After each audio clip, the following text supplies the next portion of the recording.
안녕하세요. 우리 채널에는 신박한 사연들이 많이 있으니 많은 분들의 구독을 부탁드립니다. 이번 사연은 집안일을 남편에게 전부 맡기고 하고 싶은 대로 하며 살던 아내와 편들던 장인, 장모에게 사이다 참교육을 했다는 남자분의 이야기입니다. 함께 보시겠습니까? 안녕하세요. 결혼한 지 5년 된 30대 후반 남성입니다. 대부분의 사연이 여성분들이 쓴 글인데 저는 남성이지만 글을 보냅니다. 제 생각이 혼자만의 것인지는 모르겠지만 요즘은 고부 갈등만큼은 아니어도 예전보다 장서 갈등이 상당히 많은 것으로 판단됩니다. 며느리가 한 맺힌 생각 없이 이기적인 시부모가 사위에게 좋은 장인이나 장모가 될 수 없겠죠. 아니 무뚝뚝하고 듣는 사람의 기분을 좋게 하는 말을 많이 할 줄 모릅니다. 집에 있기를 좋아하고 SNS와 홈쇼핑을 좋아합니다. 밥을 먹을 때도 제가 대화를 하거나 하는 일은 없고 SNS를 합니다. 저는 결혼한 뒤에 맞벌이를 하면서 집안일은 제가 다 했습니다. 왜냐하면 박한 적도 없고 술자리도 한 달에 가끔씩 간다 정도입니다. 결혼하기 전에는 아내는 친구들이나 직장 동료들과 만나서 술을 마시고 늦게 귀가하는 일이 자주 있었습니다. 저는 그것이 싫어서 전화나 카톡으로 귀가를 잘했는지 확인을 하려고 했습니다. 솔직히 남자와 함께 있는 것은 아닌지요? 의심하지 않았고 밤에 일어날 일이나 더는 없지 않을까 걱정하지 않았습니다. 그런데 아내는 제가 자신을 의심한다고 해서 기분이 나빠했어요. 자신에게 집착하지 말라고 하면서도 아내가 늦게까지 술을 마신다고 하면 전화하지 않았습니다. 결혼하고 나서도 아내가 술자리에 가는 날은 그때 퇴근할 때 한 번 전화를 했지만 그 외에는 전화하지 않았습니다. 제가 지겹다고 여기라 자신에게 집착하지 말라고 해서 친구들과 시간을 보내라고 하니 불쾌했지만 어쩔 수 없어요. 부담스럽다는 이유로 신혼을 즐기고 싶고 아내와 함께 하고 싶은 것들이 많았지만 무슨 일이 있는지 이해하기 어려웠습니다. 제안할 때 거절부터 받을 거리로만 생각했어요. 그래서 아내에게 뭐 하자는 제안도 하지 않게 되었습니다. 이렇게 말하니 제가 아내만 바라보는 내향적인 사람으로 보일 수도 있겠네요. 사실 저는 아내보다는 오히려 외향적인 사람이었어요. 풋살, 야구, 자동차, 동호회에서 사람들과 어울리며 살았었는데 결혼 후에는 이 모든 것을 접었습니다. 아내가 있는데 사람들과 어울리는 것을 소홀히 하는 소리를 듣기 싫어서요. 몇 년간 회사와 집 왕복하는 것 말고는 할 일이 없어서 심심하기도 하고 운동도 하려고 헬스클럽에 다니기 시작했습니다. 퇴근 후에는 2시간 정도 운동을 하고 집에 들어와서 밥을 먹고 잠들었어요. 운동을 하니 숙면을 취하는 데 도움이 되고 피로를 덜 느끼며 몸도 더욱 좋아졌습니다. 가볍고 좋았어요. 헬스클럽 트레이너가 저에게 운동을 가르쳐 주다가 친해지게 되었고 알고 보니 저와 같은 고등학교를 나온 선배였어요. 성격도 잘 맞고 제가 후배라는 별일 없을 때는 저에게 핏기에 가까울 정도로 제가 운동하는 것에 신경을 써 주었습니다. 트레이너 선배와 친해져서 둘이 골프도 치고 가끔 술도 한잔하고 당구도 치며 친한 형 동생처럼 지내게 되었어요. 선배와 친해져서 종종 만나긴 했지만 집에서 변한 것은 없었습니다. 항상 칼퇴에 맞춰 밥을 차려주고 집안일도 하던 대로 다 했어요. 그런데 어느 날 아내가 선배와 저가 자주 만난다며 일주일에 한 번 이상은 만나지 말라고 했어요. 원래부터 그 선배와는 일주일에 한 번 만나곤 했었는데 그냥 이해해준다고 했습니다. 5년 넘는 결혼 생활 동안 아내는 제게 관심이 없는 것처럼 보였는데 전화도 하고 애교도 부리며 신경을 쓰기 시작했습니다.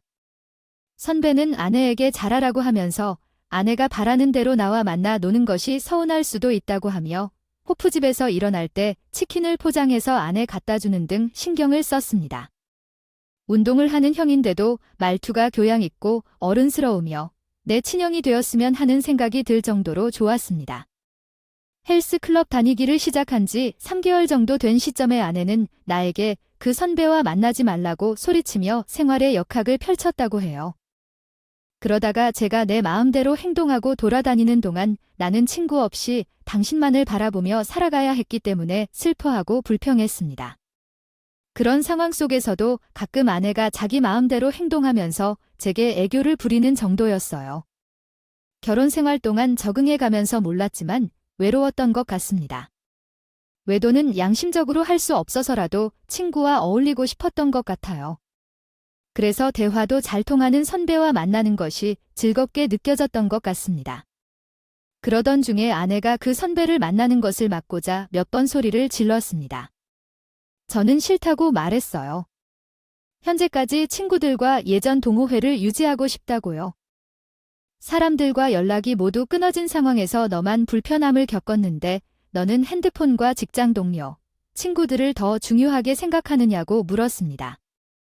그러자 그는 집을 나가 버렸습니다. 아내가 집을 나간 후에는 처가에 가서 달래고 다시 데리고 오기도 했으나 이런 상황에서 왜 난 이렇게 사느냐는 생각이 들었습니다. 아내가 계속 소리를 지르고 난리를 치니 옆집 어르신께서는 조용히 살자고 하신 적도 있을 정도였습니다. 신혼 때에도 싸울 때면 친정에 가버릴 정도였는데 이번에는 집에 제대로 돌아오길 바라며 무척 걱정했습니다. 어느 날 선배와 만나기로 했고 그 사실을 아내에게 미리 말씀드렸으나 선배와 만나서 이야기를 나누다가 아내가 계속 전화를 걸어서 계속해서 전화가 오더라고 할 때 선배가 들어가라고 했습니다. 집에 들어가니 제게 물건을 던지고 쟤를 팔기 시작해 나돌고 하더군요. 이혼할 것이라며 친정으로 떠났습니다. 더는 참을 수 없어서 2날 동안 연락조차 없었는데 그 뒤에 다시 집에 왔습니다. 말 한마디도 하지 않고 펑펑 우며 짐을 싸고 떠났어요. 그날에 장애인분이 전화를 주셨는데 이러한 상황이 계속될 건지 물었더군요. 제가 순순히 듣기만 하겠다는 태도를 취했습니다. 계속 집을 나가는 행동에 대해 어떻게 할 것이냐 물었더니 주말에 아내를 데리고 집으로 와서 만나서 상황을 이야기하자고 하셨습니다. 주말에 장인과 장모, 그리고 2 아내와 함께 집에 돌아왔습니다. 차분하게 말씀하다가 제가 실수해서 아내가 집을 나간다는 식으로 계속해서 말씀하시는데 참을 수만 없어서 그동안 어떻게 살아왔는지 그리고 이번 일이 어떻게 된 것인지 자세히 설명했습니다. 제 말을 끊으려고 하시는데 다 듣고 말씀하라고 하시면서 모든 것을 말씀드렸어요. 그래도 서로 이해하고 조절하며 살아가야 한다는 말씀으로 상황을 해소하려 하셨죠. 그러던 중 장애인을 부르시는 소리가 들리자 아내가 원한다면 이혼을 해줘야 한다고 말씀드렸습니다. 안에서는 울음소리와 고성이 들려 장인과 장모께 저 이제 이런 현실에 어떻게 하면 좋을지 고심 중이었습니다. 유치원 아이와는 더 이상 살 수 없다고 말씀드렸습니다. 아내는 경험을 먼저 쌓아야 한다고 말했고 밖에서 친구를 만나는 것은 적절치 않다는 것을 강조했습니다. 또한 아내가 새벽까지 술을 마시고 들어와도 신경 쓰지 않아도 된다는 말은 정상적인 행동이 아닌 것 같다고 언급했습니다. 집안일 또한 다 맡아가며 아내가 사용하는 모든 삽시도 받아들였지만 아내가 친정에 갔을 때 그녀를 되돌려보내는 경우가 있었느냐는 질문을 받았습니다. 나는 내가 희생한 만큼 많이 희생한 것 같다고 생각했지만 딸의 시아버지가 하는 희생은 당연하다고 여기는 것 같다고 언급했습니다. 아내가 정상인지 여부에 대해서 그것이 당연한 것으로 보인다고 말했습니다. 또한 앞으로 30년 동안 돈을 벌어야 하는데 집안일까지 모두 맡아야 한다는 부담을 나는 감당하기 어렵다고 생각합니다. 시달리면서 사회생활도 되지 않을 것 같다고 이야기했습니다. 장인어른과 장모님이 말씀이 없으신 것 같다. 서로 이해하며 잘 살라고 하시고 가셨습니다. 가볍게 있는 아내에게 앞으로의 행동을 지켜볼 것이라고 말했어요. 타협해야 할 것은 타협하고 서로에 대해 공정해야 하는데 우리는 지금까지 너무 불공정한 거래를 해왔다고 했습니다. 앞으로는 그렇게 할 수 없겠으니 이제부터는 협조하자고 했습니다. 아내가 울며 앞으로 잘하겠다고 말했는데 처음으로 아내의 사과를 받아보았습니다. 앞으로 지켜보겠다고 다시 한번 말씀드리면 막무가내로 나온다면 즉시 이해하고 분명하게 말했습니다. 1달 동안 집안일도 함께하고 아내가 새벽까지 술을 마시고 들어오는 일도 보이지 않았습니다.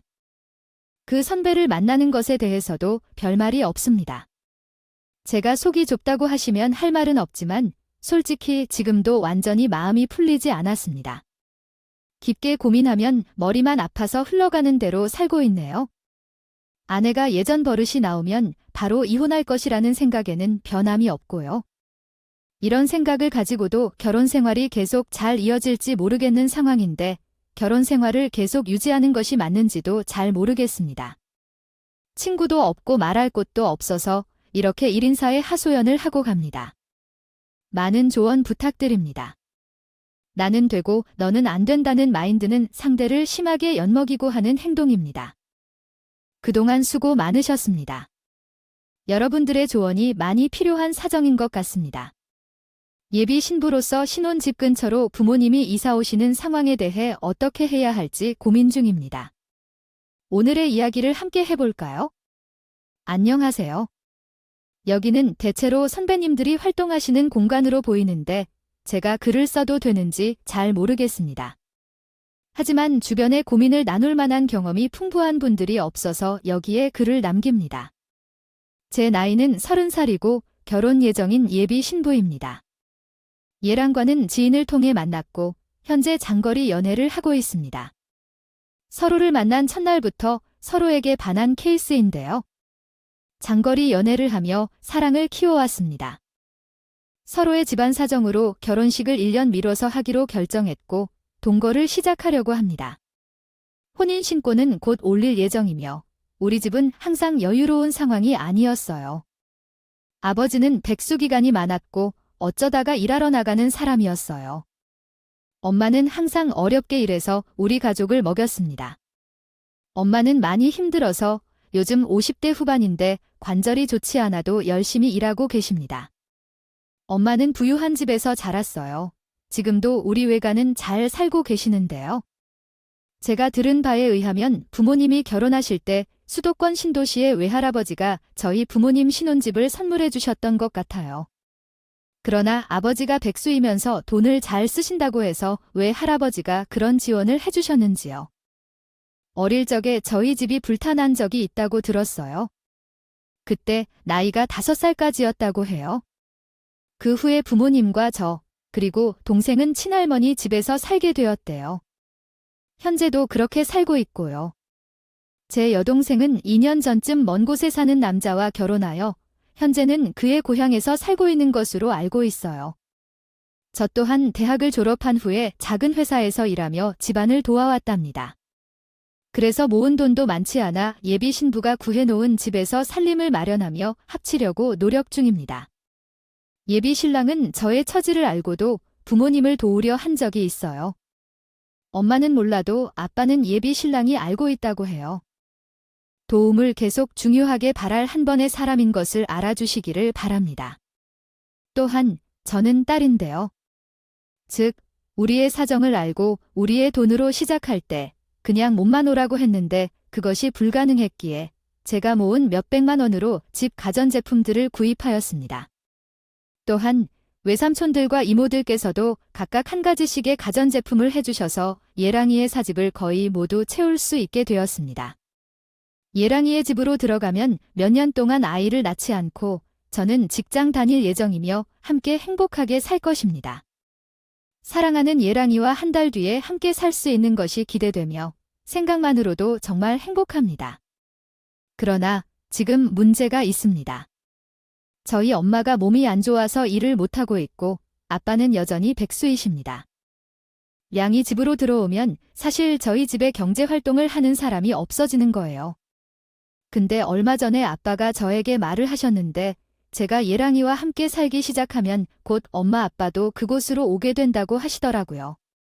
그래서 타지에서 예랑이를 만나러 가는데 엄마 아빠도 그쪽으로 오신다면 의지도 되고 정말 좋을 것 같은 생각이 들었어요.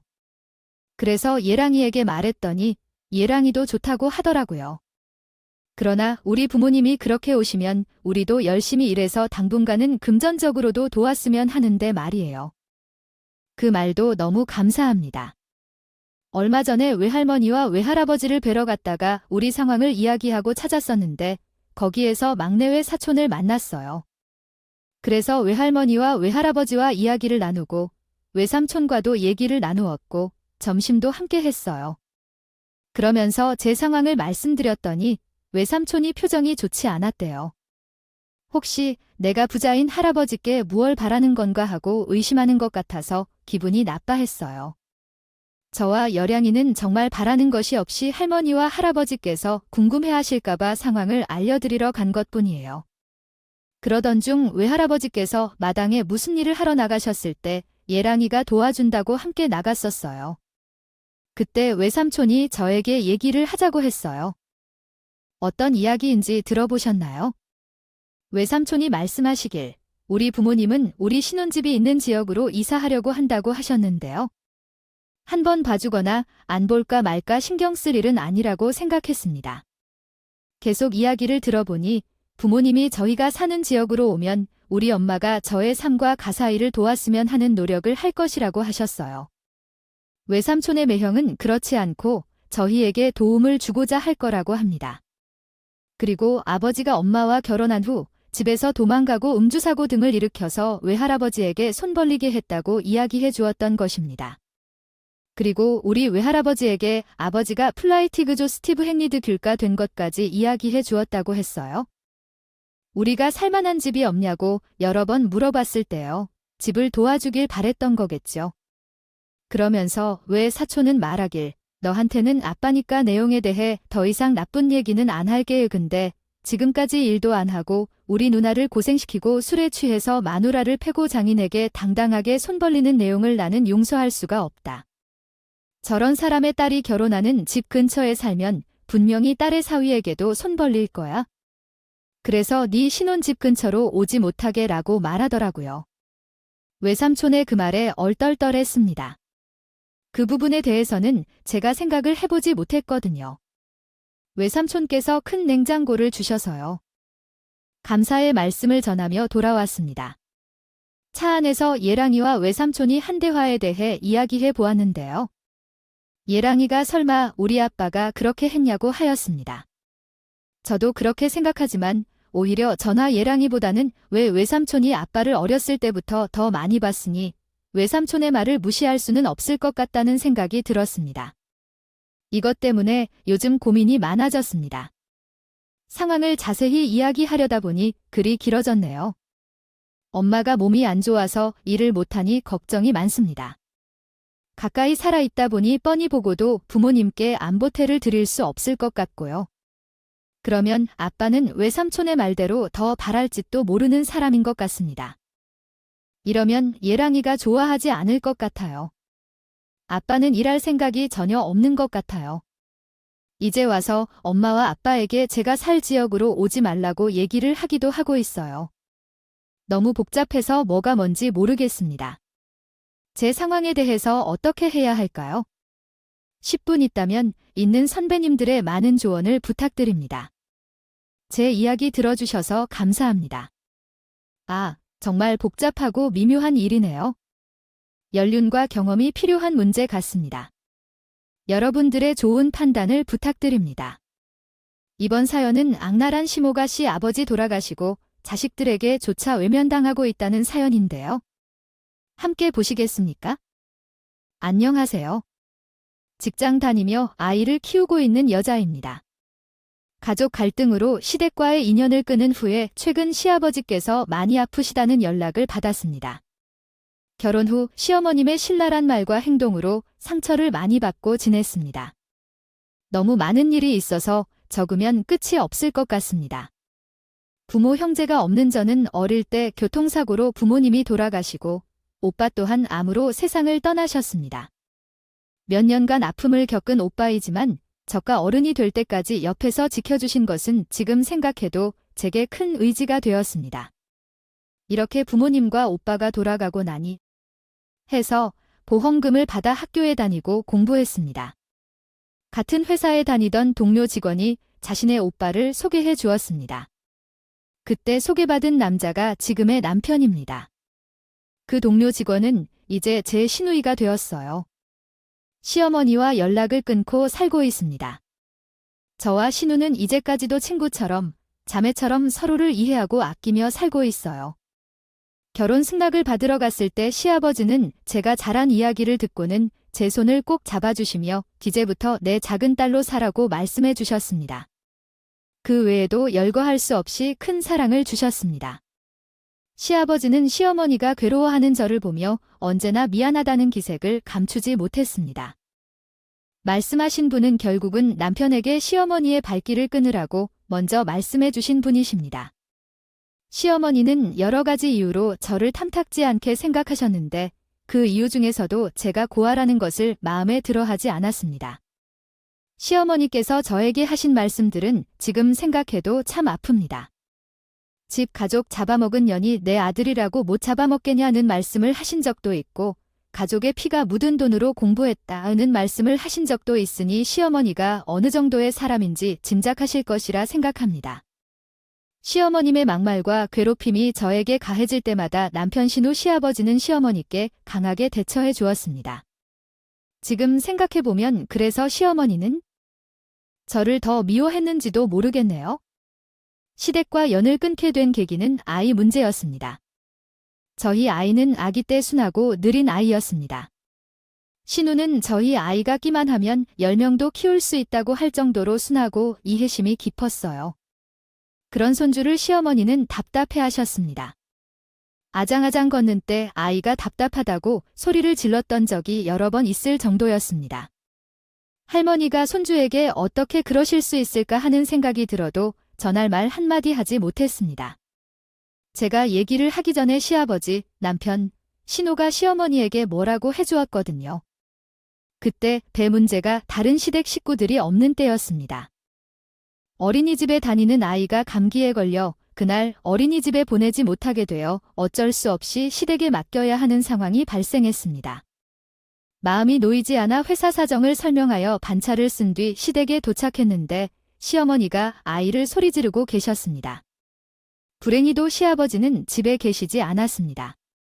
아이는 바지에 오줌을 싸고 있는 상태였고 공포에 울지도 못하고 있었습니다.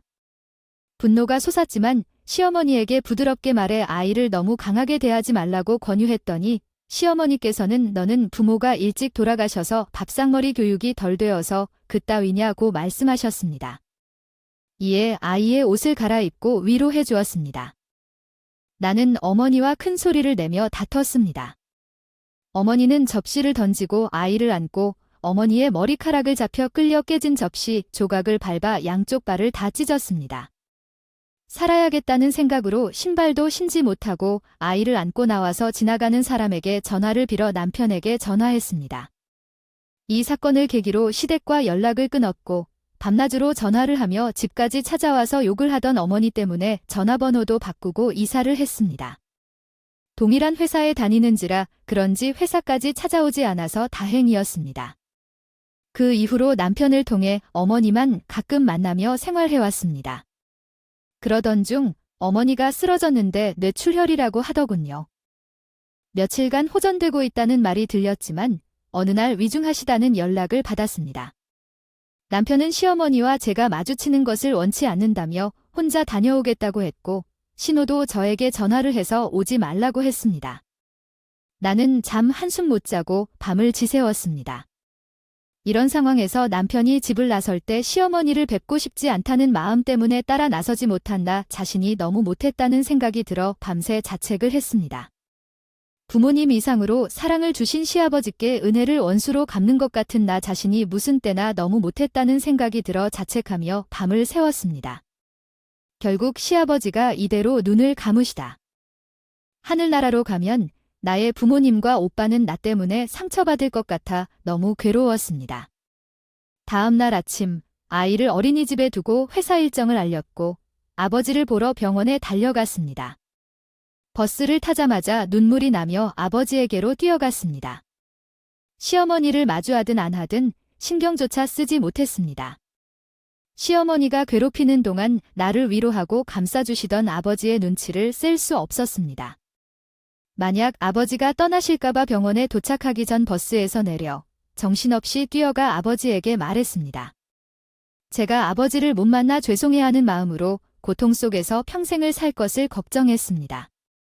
병실에 도착해서 시아버지 손을 잡았습니다. 시아버지께 불효막심한 작은 딸 왔다고 말씀드리며 울었습니다. 울고 있는 와중에 시어머니가 병실로 들어왔고 매제분과 대학생 사촌 시동생도 왔습니다. 저를 보더니 시어머니는 또 막말을 하셨는데 들리지 않았습니다. 저는 그저 시아버지께서 제가 왔다는 것을 아시길 바라고 많이 썼어요. 그러는 중에 작은 어머님께서 시어머니에게 쌍욕을 하는 소리가 들렸습니다. 정신없는 와중에 얼핏 듣기로 작은 어머님이 그동안 시어머니에게 맡긴 것을 얘기하셨던 것 같습니다. 동성인 작은 어머니에게도 그렇게 못되게 굴던 이 며느리에게도 그렇게 든 이야기였습니다. 못되게 구는 사람은 천벌을 받을 것이라고 말씀하셨습니다. 시어머니는 병실에서도 참지 못하고 작은 어머니에게 달려들려 하더군요. 사촌 시동생이 시어머니를 막아섰는데 우리 엄마 건드리면 큰 엄마 거 먹고 없다는 말과 함께 노려보고 있어 시어머니의 의기가 한풀 꺾인 것 같았습니다. 다행히 몸싸움은 일어나지 않았습니다. 그날 저녁 아버지께서 소천하셨습니다. 장례식이 어떻게 진행되었는지는 잘 모르겠습니다. 장례식 중간에 우리 부부와 시어머니가 모여 잠시 얘기를 할 때 시어머니는 이제 본인은 누구와 살아야 하냐고 말했다. 아들, 딸, 며느리, 사위 누구도 그러지 않았다. 물음에 대답하지 않았습니다. 시어머니께서는 늙어서 힘들다며 이제는 좀 편하게 살고 싶다는 말씀을 하셨습니다. 아무도 대꾸하지 않더군요.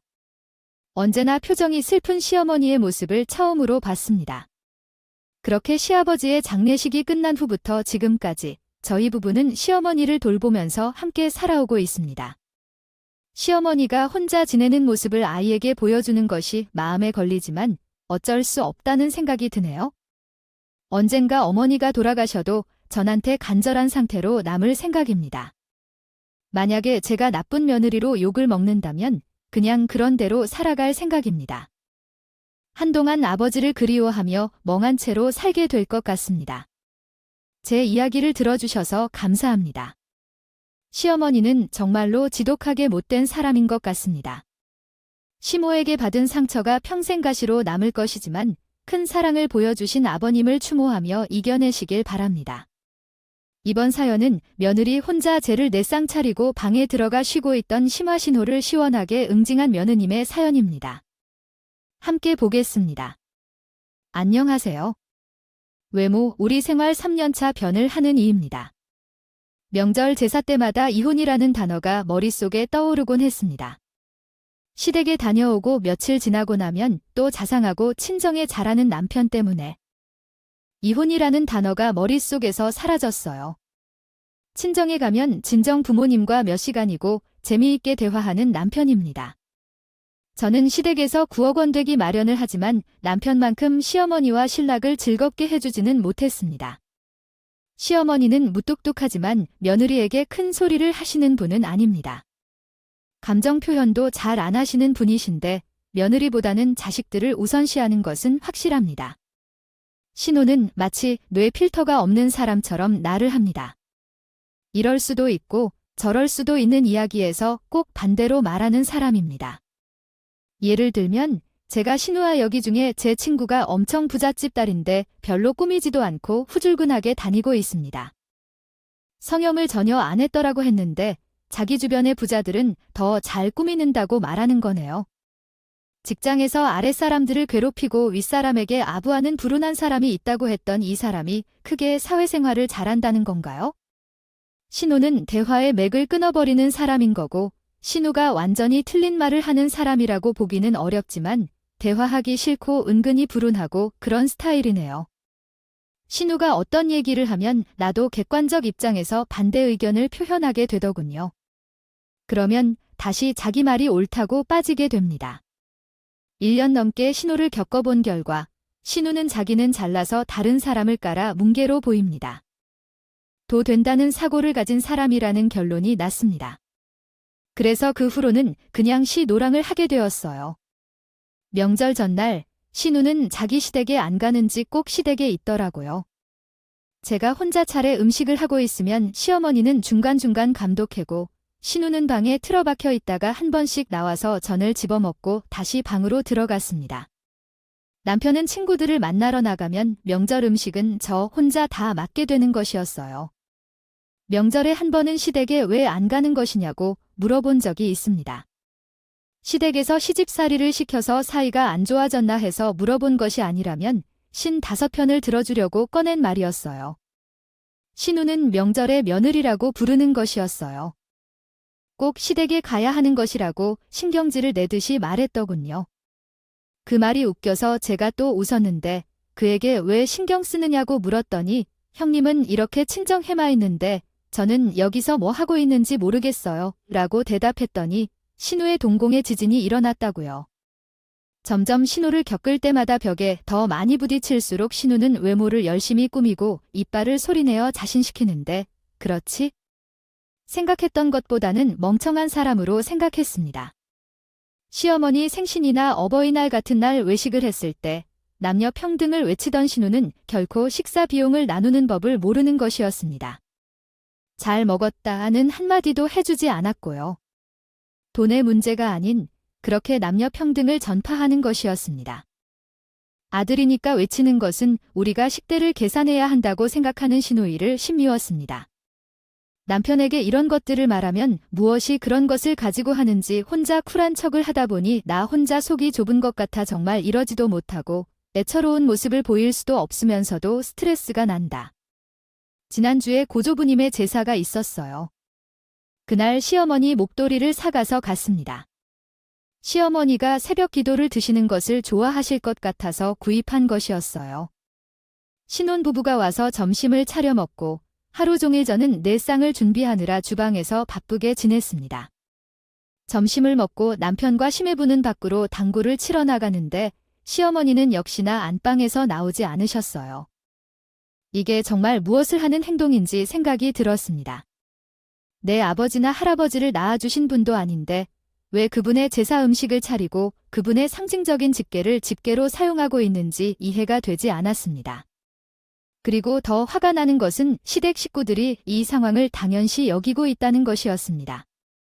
누군가 혼자서 요리를 하고 있는데 내가 할 일이 없다면 그 일에 도움이 되는 것이 당연한 것 아니었나요? 제가 혼자 요리하고 있다는 사실을 알면서도 방에서 편안히 쉬고 있는 시어머니와의 관계는 모녀가 정말 악마 같다는 생각조차 들었습니다. 화가 치솟는 이 마음을 참지 못하겠어서 시어머니 방문문을 열고 들어갔습니다. 무슨 일이 있는지 눈으로 재겠다. 시어머니와 신우를 쳐다보며 제사 음식을 함께 하자고 했습니다. 시어머니는 제사를 간단히 지내면서 음식할 것도 별로 없는데 유난스럽다고 하더군요. 신우는 며느리가 할 일을 하면서 못 날리냐고 말했고 상대방은 잘 걸리다 싶었어요. 시어머니는 며느리 아니냐며 음식할 정도로 늙거나 병든 것도 아닌데 왜 나 혼자 일을 시키고 방에서 쉬고 계신가요? 그리고 신우는 명절에도 친정에 와서 며느리 도리일을 전혀 하지 않는 사람일 텐데 무슨 며느리가 할 일을 따지나요? 이렇게 앞뒤가 맞지 않는 말을 하니 신우는 매번 똑똑한 척하지만 교양이라는 탈을 쓴 미련한 곰처럼 보인다고 합니다. 잔말 말고 나와서 음식해 그리고 그 자리에서 신랑에게 당장 들어오라고 전화했다. 제가 화난 목소리로 전화했더니 잘겠다고 하더라고요.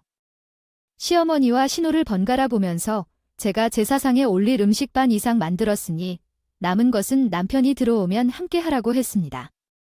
그리고 어차피 이따가 제사를 지낼 때 필요 없는 사람이니 가겠다고 했어요. 남편과 신우 둘만으로 저녁을 준비하고 먹고 치우고 가라고 했습니다. 제사 때마다 내가 음식을 차려주고 저녁을 차리면 신우가 밥만 먹고 가버리지 않았냐고. 기본적인 배려라는 것도 없는 사람에게 앞으로 뭘 해줄 마음도 전혀 없다고. 말하며 가방을 챙겨서 나온 후 핸드폰을 찾는 중이었는데 갑자기 누군가 저에게 성질이 무척 싹싹하다고 따지기 시작했습니다. 저는 욕가올 뻔한 상황이었지요. 상대방이 자기 의견과 상반되는 말을 하자마자 입에 개거품을 물고 달려오는 사람이 어째서 그런 소리를 하는지 5분간이라도 생각해보라며 말했습니다. 그러고는 혼자만 잘난 척하는 사람은 혼자서 살아가야지 남들이 있는 곳에서 분위기를 깨뜨리는 행동은 왜 하는지 물었습니다. 상대방은 신우가 뭐 이렇게 혼잡한지 저도 이해할 수 없어서 에이씨하며 눈을 크게 떴습니다. 그런데 의외로 신우는 뒷걸음질을 쳤다는군요. 그래서 그냥 가려고 하고 집으로 향해 나오곤 했습니다. 남편은 생각했던 것보다 좀 일찍 돌아왔어요. 제사를 조금 일찍 끝내고 돌아왔다고 말했지만 미안하다며 누나를 불러드리지 않겠다고 말하고 자기랑 같이 식사를 하자고 하더라고요. 제가 그러기 싫다고 했어요. 앞으로는 차례나 제사 등 아무것도 하지 않을 거라고 했죠. 명절이나 특별한 날엔 함께 가는 게 당연하다고 이야기했어요. 신랑이 미안하다며 계속해서 말하자 마음이 조금 나아졌어요. 앞으로 3년 동안 시댁에 가서 부탁하지 않으려고 생각 중이에요. 칭찬 한마디도 못 받는 부엌일 가면서 화를 내는 게 되어 화가 나서 하는 말이었어요. 그냥 나쁜 며느리가 되어 정신건강에 좋을 것 같아서. 요즘은 머릿속이 엉망인 것 같아서요. 1. 신사에 글을 보냅니다. 질책보다는 위로를 부탁드립니다. 이런 상황을 보고 누가 쓴 분을 질책할 것입니까? 당당하게 잘하셨습니다. 그나마 남편분이 시댁 식구들을 편들어주는 사람이 아니라 다행이네요. 오늘의 사연은 여기까지입니다. 재미있었다면 좋아요와 구독을 부탁드립니다. 일신사는 여러분들의 사연으로 제작됩니다. 많은 사연을 제보해 주십시오. 여러분의 이야기는 아래 메일 주소로 부탁드립니다.